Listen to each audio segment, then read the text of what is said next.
எப்பொழுதெல்லாம் ஒரு மாற்று சினிமா வருகிறதோ அந்த நேரத்துல ஒரு கமர்ஷியல் சினிமா வந்து ஒரு பேரலையாக அடிச்சு அதை வந்து காலி செஞ்சிருது. ஜமா, கொட்டுக்காளி, வாழை இந்த திரைப்படங்கள் எல்லாமே தமிழ் சினிமாவினுடைய முகத்தையே மாற்றக்கூடிய திரைப்படங்கள் அப்படின்னு தான் நான் வந்து பார்க்கிறேன்.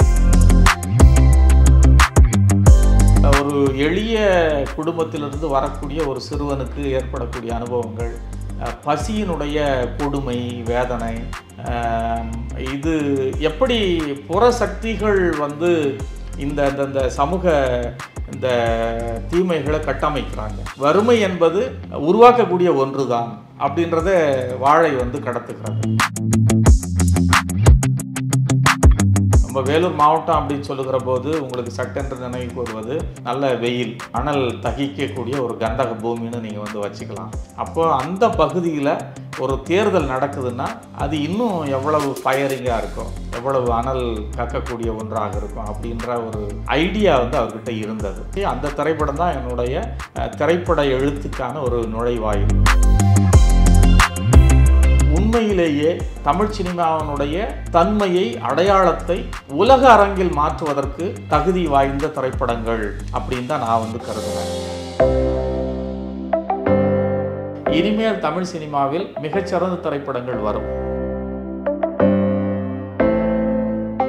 இயக்குனர் தமிழோட இயக்கத்தில் எலெக்ஷன், பாரஞ்சித் இயக்கத்தில் தங்கலான், இந்த 2 படங்கள்லையும் வசனம் எழுதிய அனுபவம் பற்றி சொல்லுங்கள். எலெக்ஷன் திரைப்படத்தில் நான் வேலை செய்தது எனக்கு எதிர்பாராத ஒரு அனுபவம் தான். ஒரு நாள் திடீரென்று எழுத்தாளரும் மிகவும் புகழ்பெற்ற ஒரு மனிதருமாக விளங்கி கொண்டிருக்கிற பெருமாள் முருகன் எனக்கு தொலைபேசியில் ஒரு திரைப்பட இயக்குனர், புதிய இயக்குனர், அவர் வந்து உங்களை பார்க்கணுன்னு விருப்பப்படுறாரு, வேலூரை மையப்படுத்தி ஒரு திரைப்படத்தை அவர் எடுக்க நினைக்கிறாரு அப்படின்னு அவர் சொன்னார். பிறகு வர சொல்லியிருந்தேன் நான். அவர் வீட்டுக்கு வந்திருந்தார் தமிழ். அப்போ அவர் வேலூர் மாவட்டத்தை மையப்படுத்தி, நம்ம வேலூர் மாவட்டம் அப்படின்னு சொல்லுகிற போது உங்களுக்கு சட்டென்று நினைவுக்கு வருவது நல்ல வெயில், அனல் தகிக்கக்கூடிய ஒரு கந்தக பூமின்னு நீங்கள் வந்து வச்சுக்கலாம். அப்போ அந்த பகுதியில் ஒரு தேர்தல் நடக்குதுன்னா அது இன்னும் எவ்வளவு ஃபயரிங்காக இருக்கும், எவ்வளவு அனல் கக்கக்கூடிய ஒன்றாக இருக்கும் அப்படின்ற ஒரு ஐடியா வந்து அவர்கிட்ட இருந்தது. ஸோ அதை ஒட்டி ஒரு கதையை என்கிட்ட வந்து அவர் சொன்னார். சொல்லிவிட்டு இதுக்கு நீங்கள் வசனம் எழுதணும் அப்படின்னு சொன்னார். அது எனக்கு பெரிய ஒரு மகிழ்ச்சி. அந்த திரைப்படம் தான் என்னுடைய திரைப்பட எழுத்துக்கான ஒரு நுழைவாயில். அது ரொம்ப பெரிய வரவேற்பை பெற்ற ஒரு திரைப்படமாகவும் இருந்தது. அந்த திரைப்படத்திற்கு நிறைய உழைத்தோம். குறிப்பாக வேலூர், ஆம்பூர், வாணியம்பாடி, பேரணாம்பட்டு, குடியத்தம் பகுதியிலெல்லாம் தான் அந்த திரைப்படத்தை வந்து படப்பிடிப்பு செஞ்சாங்க. அங்கே இருக்கக்கூடிய எளிய மனிதர்கள், திரைப்படத்தில் ஆர்வம் இருக்கிறவர்கள் நிறைய பேர் அதில் வந்து நடித்தும் இருக்கிறாங்க. அது எனக்கு ஒரு பெரிய ஒரு வாய்ப்பாக இருந்தது. அதற்கடுத்து எனக்கு கிடைத்த வாய்ப்பு தான் தங்கலான். தங்கலான் எனக்கு கிடைத்த என்னுடைய எழுத்தில், என்னுடைய இலக்கியம் சார்ந்து இல்லை, திரைப்படம் சார்ந்து நான் எழுதிய எழுத்துக்களில் ரொம்ப தொடக்கத்திலேயே இவ்வளோ பெரிய ஒரு ப்ராஜெக்ட் எனக்கு கிடச்சது, இவ்வளோ பெரிய ஒரு படம் கிடச்சது நானே எதிர்பார்க்காத ஒன்று. மிகப்பெரிய ஒரு திரைப்படமாக நான் வந்து தங்கலான கருதுகிறேன். அதுக்கு வேலை செய்ததை மிகப்பெரிய ஒரு அனுபவமாகவும் நான் கருதுகிறேன். நான் இதில் எனக்கு ஒரு பெரிய பெயர் உருவாகி இருக்கிறது. அது மட்டுமின்றி ஒரு அடையாளத்தையும் இது வந்து உருவாக்கி தந்திருக்கிறது. அப்படி தான் நான் வந்து பார்க்குறேன். இந்த ஆகஸ்ட் மாதம் தமிழ் சினிமாவில் மிக முக்கிய படங்களாக ஜமான், தங்கலான், கொட்டுக்காளி, வாழை வெளிவந்திருக்கு. இதில் தங்கலானும் ஜமாவும் வடார்காடு வட்டார வழக்க பேசுது. இதை பற்றி உங்கள் கருத்து? நீங்கள் குறிப்பிடுகிற ஜமா, கொட்டுக்காளி, வாழை இந்த திரைப்படங்கள் எல்லாமே தமிழ் சினிமாவினுடைய முகத்தையே மாற்றக்கூடிய திரைப்படங்கள் அப்படின்னு தான் நான் வந்து பார்க்குறேன். குறிப்பாக ஜமா கூத்து கட்டக்கூடிய அந்த கலைஞர்களுடைய வாழ்க்கையை, அவனுடைய புற வாழ்க்கை மட்டுமில்லை, அக வாழ்க்கையையும் சேர்த்து சொல்லக்கூடிய, அதில் இருக்கக்கூடிய பிரச்சனைகள், அதில் இருக்கக்கூடிய தவிப்பு, அதெல்லாத்தையும் சேர்த்து சொல்லக்கூடிய ஒரு திரைப்படம். வாழை முழுக்க முழுக்க அது ஒரு வேறொரு நிலப்பரப்பில், குறிப்பாக ஒரு எளிய குடும்பத்திலிருந்து வரக்கூடிய ஒரு சிறுவனுக்கு ஏற்படக்கூடிய அனுபவங்கள், பசியினுடைய கொடுமை, வேதனை, இது எப்படி புற சக்திகள் வந்து இந்த இந்த சமூக இந்த தீமைகளை கட்டமைக்கிறாங்க. வறுமை என்பது உருவாக்கக்கூடிய ஒன்று தான் அப்படின்றத வாழை வந்து கடத்துகிறது. அப்போ இந்த படம் கொட்டுக்காளி முற்றிலும் வேறொரு தளத்திலிருந்து சாதிய விஷயத்தை பேசுகிறது. ஆணவ படுகொலை சார்ந்த அந்த செய்திகளை அது வந்து ரொம்ப பட்டவர்த்தனமாக பேசுகிறது. எனக்கு இந்த 3 திரைப்படங்கள், தங்களானோடு சேர்ந்து 4 திரைப்படங்களுமே உண்மையிலேயே தமிழ் சினிமாவினுடைய தன்மையை, அடையாளத்தை உலக அரங்கில் மாற்றுவதற்கு தகுதி வாய்ந்த திரைப்படங்கள் அப்படின்னு தான் நான் வந்து கருதுகிறேன்.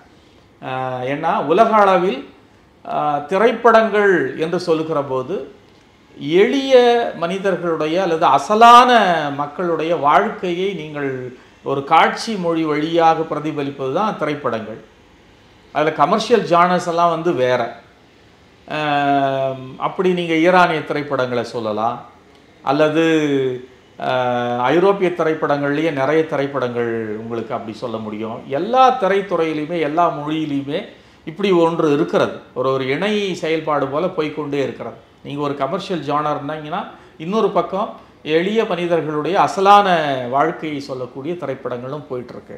ஆனால் தமிழில் என்ன அப்படின்னா, நீங்கள் இந்தியாவிலே நீங்கள் எடுத்துக்கிட்டிங்கன்னா கூட வங்க மொழி திரைப்படங்கள் நிறைய நம்ம அப்படி சொல்ல முடியும். சென்னுடைய படங்கள், ரேனுடைய படங்கள் அப்படி சொல்ல முடியும். மலையாளத்தில் நிறைய திரைப்படங்கள் இருக்கிறது.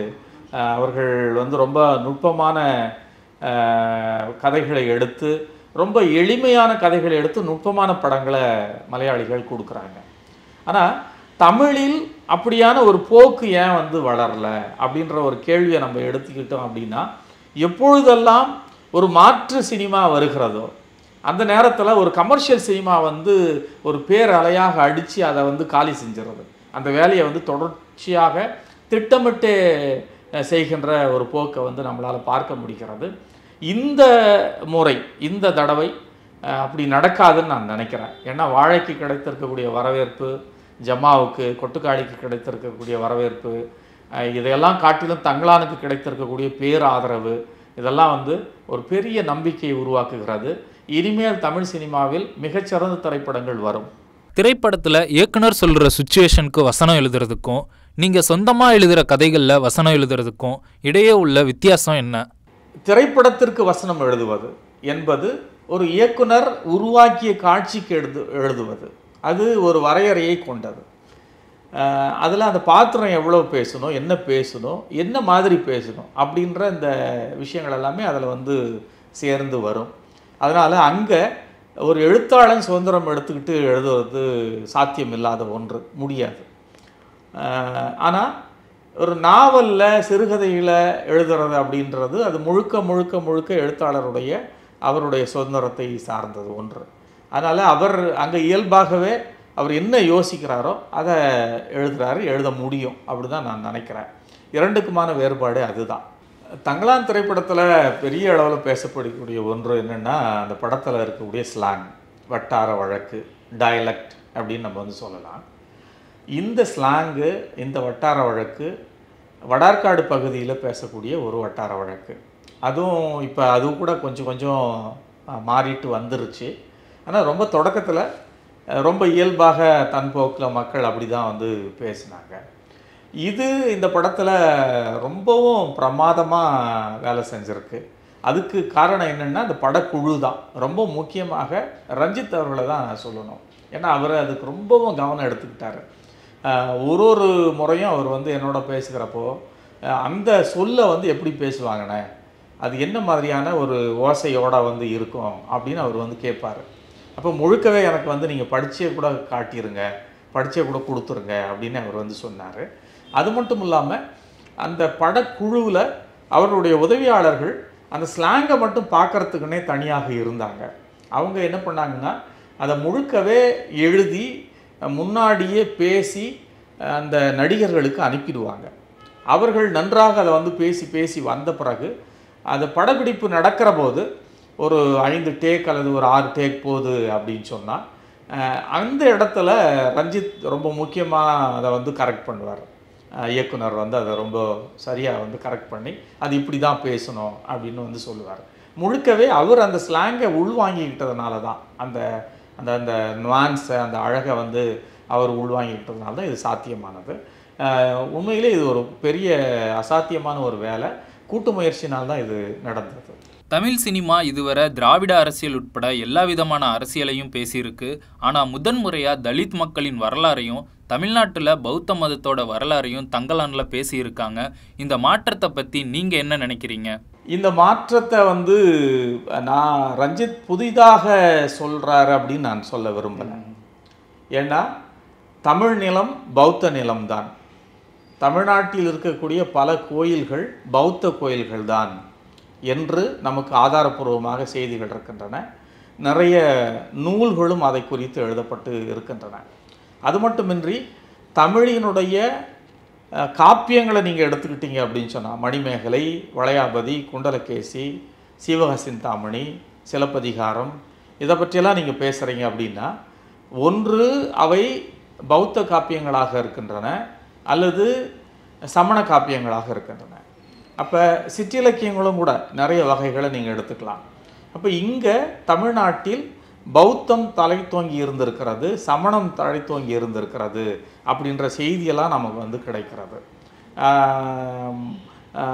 காஞ்சிபுரத்திலிருந்து தான் போதி தர்மர் வந்து சீனாவுக்கு போயிருக்கிறாரு நமக்கு செய்திகள் இருக்கிறது. அது மட்டுமின்றி அசோகன் அனுப்பிய பௌத்த தூதுவர்கள் தமிழ்நாட்டினுடைய வழியாகத்தான் அவர்கள் வந்து ஈழத்திற்கு இலங்கைக்கு போயிருக்கிறார்கள் அப்படின்ற நமக்கு செய்திகள் எல்லாமே இருக்கிறது. தமிழ் மண்ணில் பல இடங்களில் புத்தருடைய சிலைகள் கண்டெடுக்கப்பட்டிருக்கின்றன.